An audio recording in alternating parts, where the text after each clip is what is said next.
اگر خدا نخواستہ آنے والے دور میں ہم سے یہ کہا جائے کہ دیکھو یہ ہے، ہم نے کچھ اصول بنا دیے، 15 دن میں مان لینا پڑے گا، اور نہیں مان لو گے تو پھر ہمارے ظلم و ستم کا سامنا کرنا پڑے گا، اس وقت توحید والے بچ سکیں گے، ورنہ سب کے سب اس وادی ہلاکت میں گر کر ایمان و دین کا سودا کر بیٹھے۔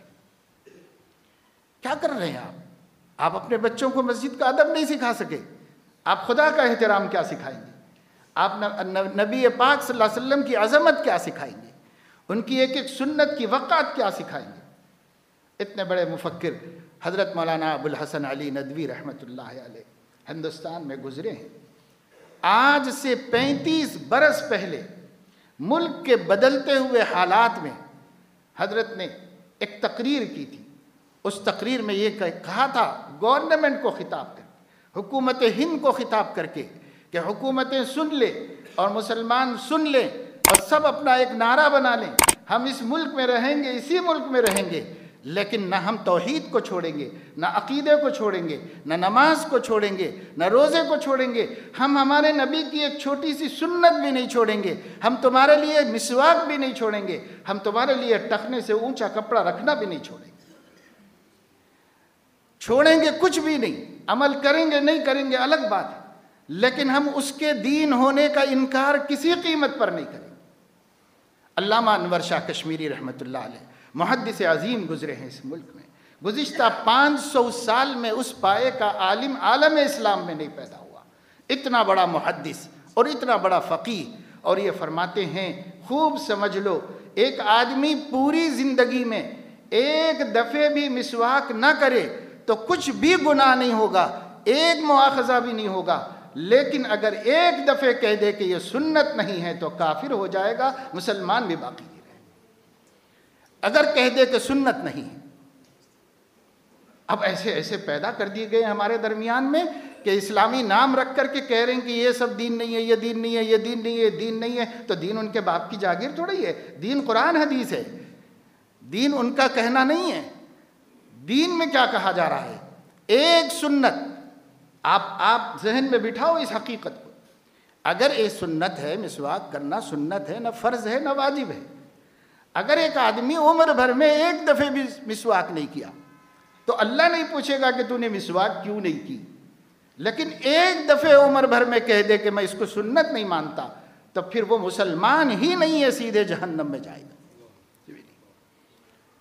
آج سنتوں کا استخفاف کیا جا رہا ہے، ہمارے تعلیم یافتہ بچے سنتوں کا مذاق اڑا رہے ہیں۔ کیوں؟ آپ نے تربیت نہیں کی، آپ تربیت کرو۔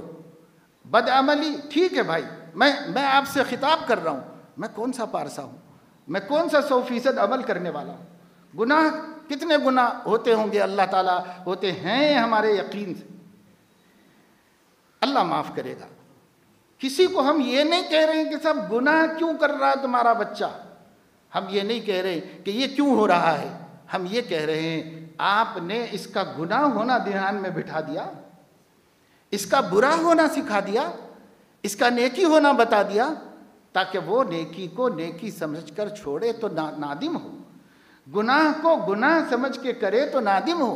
یہ تربیت کا فائدہ ہے ایک، اور اس سے بھی بڑا فائدہ یہ ہے بہت حد تک گناہوں سے بچا ہوا رہے، بہت حد تک محفوظ رہے گا۔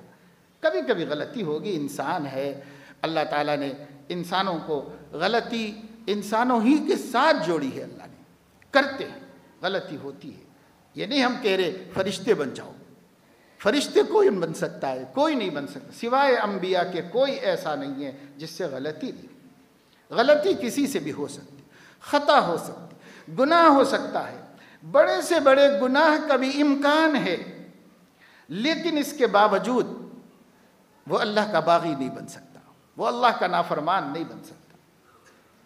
ہاں، بھولے بسرے آدمیوں سے پیر پھسلتا ہے، لغزش ہوتی ہے، بھول ہوتی ہے، نفس غالب آ جاتا ہے، وہ بات الگ ہے، اور وہ اللہ تعالیٰ کو وہ ادا بھی پسند ہے۔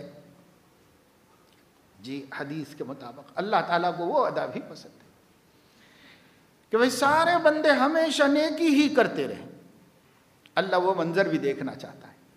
اور اللہ یہ منظر بھی دیکھنا چاہتا ہے کہ بندے سے کبھی غلطی ہو جائے، نفس غالب آ جائے اور وہ شرمندہ ہو جائے اور روئے، اور اس کا دل اندر سے کسی اندیکھی محبوب کو راضی کرنے کے لیے تڑپ رہا ہو، کھل رہا ہو، آنکھ آنسو بہا رہی ہو، رات میں اٹھ رہا ہو، دو ہاتھ پسار رہا ہو اور آہیں اور سسکیاں سنائی دے رہے ہو، اللہ وہ منظر بھی دیکھنا چاہ رہا ہے۔ اس لیے ہم نہیں کہتے کہ بھئی ہم یہ کوئی پارسا بن جانے کی بات کی جا رہی ہے کہ سب کے سب لوگ فرشتے بن جاؤ، ہوگا ہی نہیں۔ اللہ کو یہ بھی منظر پسند ہے، اللہ کو یہ بھی منظر پسند ہے، لیکن گناہ کیا نہیں جاتا، کبھی مجبوری میں ہو جاتا ہے، پھر اس کے بعد وہ نادم ہوتا ہے، پھر شرمندہ۔ یہ کب ہوگا؟ جب تربیتیں اچھی ہوں گی، اچھی تربیتیں ہوں گی۔ حضور علیہ السلام نے اس کے بارے میں کہا ہے میرے دوستو، اپنی اولاد کی تربیت کے سلسلے میں غور کرو، یہ معمولی مسئلہ نہیں ہے۔ قو انفسکم واہلیکم نارا، اپنے آپ کو اور اپنے بچوں کو جہنم کی آگ سے بچاؤ۔ اللہ فرما رہے ہیں بچا لو تم، ورنہ وہ آگ بہت خطرناک ہے جس میں جانا پڑے گا، خود بھی اور اپنی اولاد کو بھی لے کے جانا پڑے گا، اس لیے اس سے بچاؤ۔ کیسے بچاؤ گے؟ اس دین کو تو عقیدہ توحید پہ محنت کیجئے اور رسالت کی حقیقت کو سمجھائیے، یہ رشتے ہمارے صحیح ہو جائیں۔ اللہ کے ساتھ بندگی کا رشتہ، نبی کے ساتھ فرما برداری اور اطاعت کا رشتہ، یہ ہمارا صحیح ہو جائے، اور قرآن کے ساتھ ایمان و یقین اور عظمت و اتباع کا رشتہ یہ ہمارا سب صحیح ہو جائے۔ یہ تین چیزیں، اللہ، رسول اللہ، کتاب اللہ، ان تین چیزوں کے اوپر محنت کرنی چاہیے، اور اسی کے ساتھ ساتھ حضور علیہ السلام کے اہل بیت اور ان کے اصحاب و ازواج کی محبتیں بھی اپنی اولاد میں پیدا کرنا چاہیے۔ یہ بہت بڑی بات ہے، چھوٹی بات نہیں ہے۔ حضور علیہ السلام نے فرمایا کہ اپنی اولاد کی تربیت کرو اللہ کی محبت، میری محبت اور میرے اہل بیت کی محبت پر۔ یہ معمولی ہدایت نہیں ہے، یہ بہت اہم ہدایت ہے، اس واسطے کہ آپ کے اہل بیت اور آپ کے اصحاب کی محبت پر تربیت ہوگی۔ اسوہ تو وہی لوگ ہیں نا، جب ان کی عزیمتیں، جب ان کی ہمتیں، اور جب ان کے یقین اور جب ان کے ثابت قدمیاں تاریخ میں ہمارے سامنے آتی جائیں گی تو ہمارے بچوں میں اپنے عقیدے کے لیے، اپنے ایمان کے لیے ایسی مضبوطی آئے گی۔ اس کے لیے ہمارے پاس کوئی اور آئیڈیل نہیں ہے صحابہ کرام کے علاوہ، اللہ کے نبی کے اہل بیت کے علاوہ کوئی ہمارے پاس آئیڈیل نہیں۔ یہ ایسا بہترین اسوہ ہے کہ اس کو لے کر ہم سے پہلے لوگ یہاں تک آئے اور ہم اسی کو لے کے آگے جا سکتے ہیں۔ اللہ تعالیٰ اپنے فضل و کرم سے توفیق عمل نصیب فرمائے، اور بار بار میں اس کی طرف اس لیے توجہ دلا رہا ہوں، یہ وقت کا تقاضا ہے۔ جس کو بھی اللہ نے اولاد کی نعمت عطا فرمائی ہے وہ اللہ کا شکر گزار بنے۔